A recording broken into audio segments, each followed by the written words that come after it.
cable ratings. I want to show you these because cable ratings have just really struggled.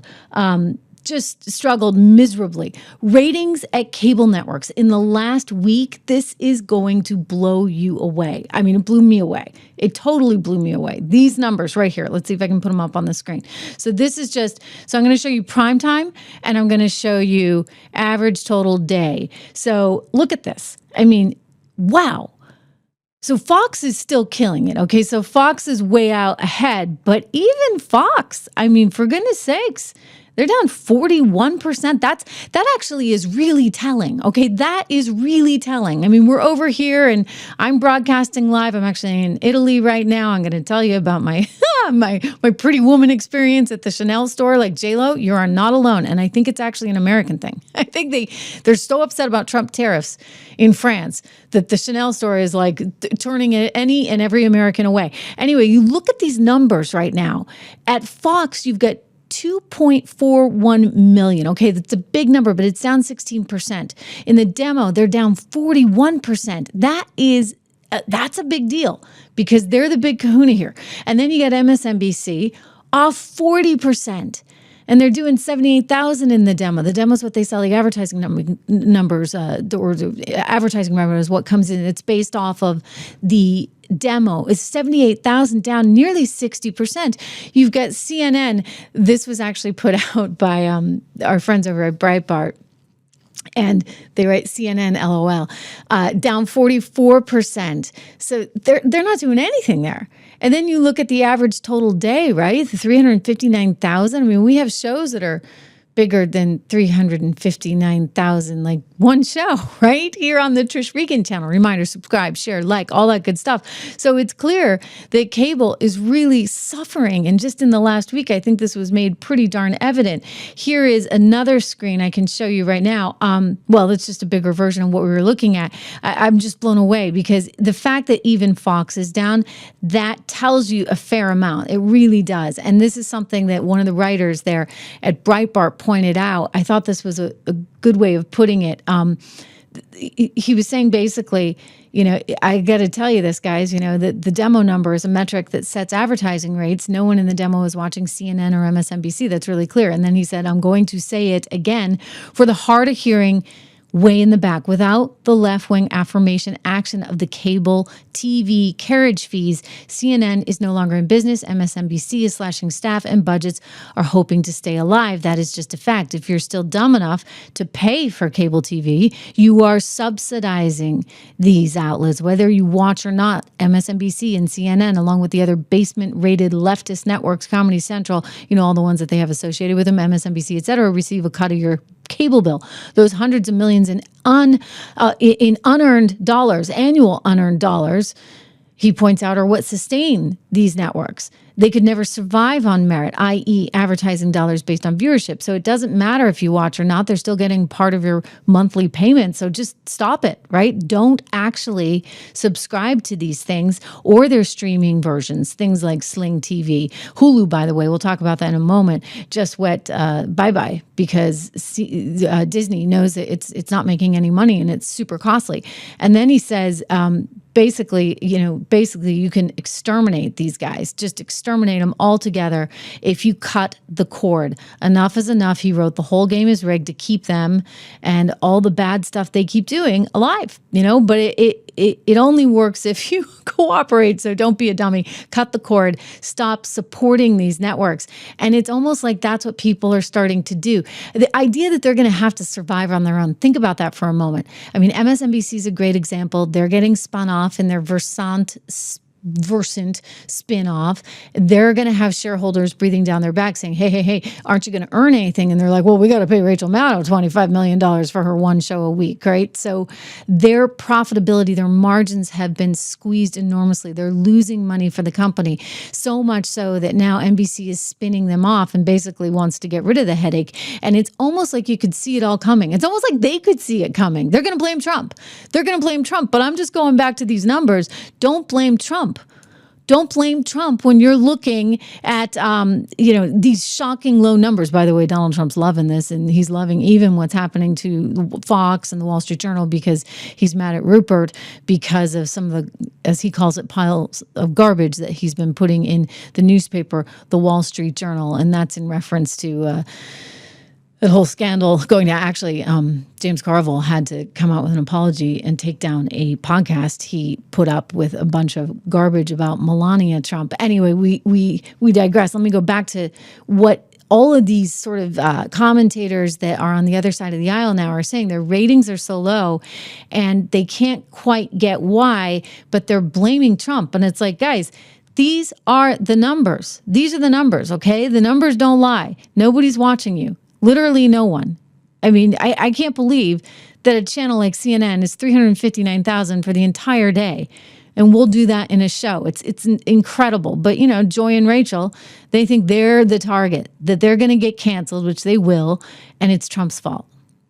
So you said recently that you thought that you, as an outspoken critic, could be a target yourself. Some people think that sounds overdramatic, but I'm right there with you. I think that he is so vindictive that he will go after, however he has to, through the IRS maybe, or even, through sponsors to get us off the air maybe, or you. Yeah. How seriously should we be taking that?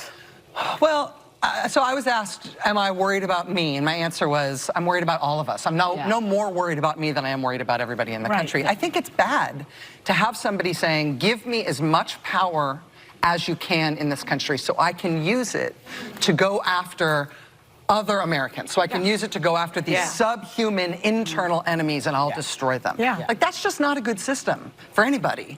And I don't think anybody's safe if that's the sort of basis on which he wants to get more power. Well, remember when Nixon had an enemies list? That was a proud moment for a lot of people if they were on the enemies list. Maybe we need to turn it around like that. Well, I think that if he decides that he's going to go after you or me or anybody who's well known, we have resources, we'll likely be fine. But I think there's a pattern where he picks out individual people and effectively terrorizes them. But I mean, there's Stormy Daniels wearing a bulletproof vest to get into the courthouse, right? Once you have political violence, you have fascism following that. Okay, so that's where they're going, okay? It's all fascism. It's all Donald Trump's fault. It has nothing to do with the fact that we really kind of are just not that watchable or enjoyable to watch. It has nothing to do with ratings being where they are. I mean, throughout all of cable, we haven't even talked about The View. The View's nowhere where it was even a year ago. It's held up decently, in all fairness, but I can't imagine advertisers are psyched about their content. I mean, their content has just become filled with constant vitriol. I mean, that's just the reality of it. And don't forget, this is the same crew that was Russia, Russia, Russia nonstop, that Trump didn't win the election. I mean, I thought I was hearing things. I literally couldn't believe it, right? And they let Jimmy Carter, of course, kick it off. Trump didn't actually win the election in 2016. He lost the election. And he was put into office because the Russians interfered. Trump knows he's an illegitimate president. The president-elect, although legally elected, is not legitimate. I don't see this president-elect as a legitimate president. You said you believe that Russia's interference altered the outcome of the election. I do. We have a president who, if in fact, okay, whatever. You know the drill. There's like a 10-minute clip of it. But the reality is none of these networks really can survive on their own. It's partly why Comcast, in its earnings statement about a week and a half ago, said, we just can't wait to get rid of Rachel Maddow. I mean, they really, I mean, this was, they're so proud of the revenue from Comcast. They've got a drop in advertising, an increase at Peacock, by the way. And they're talking about how they're going to have this great new media company. This is Mike Kavanaugh, about the significant numbers that they saw for, one of their streaming series, Love Island or something, and that, basically they're going to move on with this Versant, and they're going to have USA Network, CNBC, MSNBC, Oxygen East, Sci-Fi, and the Golf Channel all spun off. But the key there is MSNBC, right? Being spun off, as well as the others, because again, that business model is dying out. And they're going to blame Trump for something that is the reality of, what happened to the Iceman when the refrigerator came along. What's happening to these cable channels when you have something like YouTube come along. It's just the reality of where we are right now. And I don't think that's going to change no matter how much they try and flatter conservatives like they're doing on CNN. You know, this was great. I am going to play it for you. You've seen it before, probably, if you're a frequent viewer of the Trish Regan show. But let me, if I can see if I can find you what CNN's been up to lately. It's like they have to have somebody on the air with a different viewpoint because they can't continue, really. I think you look at the viewership. It's not there. Like no one is watching them. And it's because everybody knows they've been feeding them garbage. And this guy said, hey, you want to know something? Yeah. The brand, the Democrat Party at this point is garbage. It's in the basement. Nobody trusts the Democrat Party. And with the Democrat Party goes CNN, goes MSNBC, goes all of the networks. So nobody trusts these media outlets, on top of the fact that, you know, this is just a changing environment where the real money, frankly, is going to be made in streaming. And YouTube has that covered, right? It has gotten very hard for even these streaming networks like Hulu, which just got folded into Disney. Anyway, here's that guy on CNN that I've grown to kind of like. Particular point, the Democratic brand is in the basement. It is total and complete garbage in the mind of the American public. The Democratic Party's net favorable. Okay, the Democrat Party is complete garbage in the eyes of the American people. And, you know, frankly, CNN is too. I mean, other than this one lone person out there who he's taken his life in his hands in the newsroom, I think, when he says stuff like, yeah, Trump may go down as the most influential president in history, at least up until now, right? The Donald Trump administration is arguably the most influential this century and probably as well dating back a good portion of the last century as well. Love it, like it, lump it. Trump is remaking in the United States of America. Let's talk about tariffs first, right? There's all this talk that Donald Trump always chickens out when it comes to tariffs. No tacos for Trump. The effective tariff rate, get this, it's 18%, the highest since the FDR administration in the 1930s, up from, get this, just 2% last year. From just 2% last year, we're talking about a level, an effective tariff rate level, get this, 9 times as high this year than last year. But it's not just on tariffs, which of course Donald Trump ran on, in which you're seeing a tremendously influential presidency. What about immigration? Of course, Trump ran and has always run on a very hawkish immigration platform. Get this, 2025 net migration in the United States down at least 60% from last year. In fact, we may be heading for the first time in at least 50 years in which we have net negative migration into the United States. And last year, of course, in 2024, the net migration in the U.S. was 2.8 million. This year, we might be talking about negative net migration. My goodness gracious.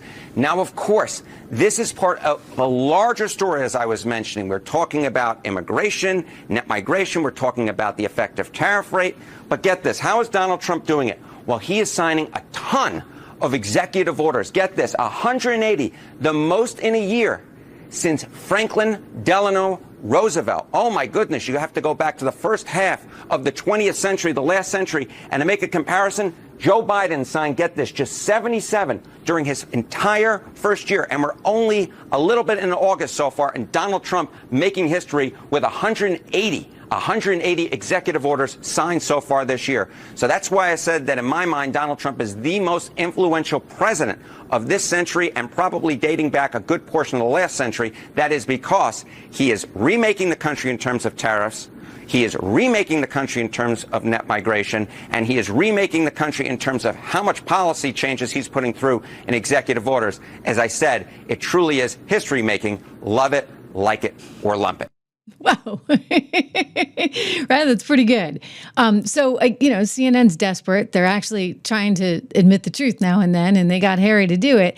But I just think it's kind of over for these guys in general, right? And by the way, just to echo Harry's point there, I think it's Harry Enton, I want to point out this new census information that's coming forward that they're really losing it on. They're just losing it. They're so upset. Oh my gosh, he writes, I have instructed our Department of Commerce to immediately begin work on a new and highly accurate census based on modern day facts and figures, and importantly, using the results and information gained from the presidential election of 2024. People who are not in our country, legally, or rather he writes, people who are in our country illegally will not be counted in the census. Thank you for your attention in this matter. I like the thank you for your attention in this matter. I think that's a nice little flair, if you would.